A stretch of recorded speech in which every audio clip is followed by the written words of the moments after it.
விருச்சிக ராசியை சேர்ந்த நமது அன்பு சொந்தங்களுக்கு இப்பொழுது நாம் ராசி பலன்களை காண இருக்கின்றோம். இந்த வாரத்திலே விருச்சிக ராசிக்கு விமோச்சனம் கிடைப்பதை போன்று ஒரு அமைப்பு வந்திருக்கின்றது. காரணம், உங்கள் ராசிநாதன் இதுவரை வலிமையை இழந்து காணப்பட்டு வந்தார். இப்பொழுது வருகின்ற 8ஆம் தேதி அவர் நீசம் என்ற நிலையிலிருந்து மாறி அவர் உங்கள் ராசிக்கு 10ஆம் இடமான தொழிற்சானத்திலே சிம்ம ராசியிலே சென்று அமர இருக்கின்றார்.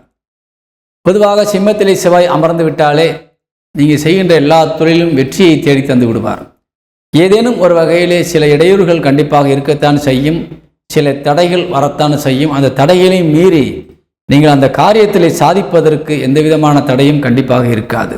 அதனால் வெற்றி என்பது தொழில் சார்ந்து நீங்கள் எடுக்கின்ற அத்தனை முயற்சியும் இந்த வாரத்தினுடைய இறுதி நாளிலிருந்து உங்களுக்கு ஆரம்பிக்கின்றது. அதனால் இந்த வாரம் 7ஆம் தேதி வரை நீங்கள் பொறுமையாக இருக்க வேண்டும். எந்த ஒரு காரியத்துக்கும் அவசர கதி கூடாது.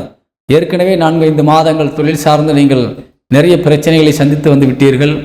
அவையெல்லாம் இப்பொழுது உங்களுக்கு தீரப்போகின்றது 8ஆம் தேதி முதலாக.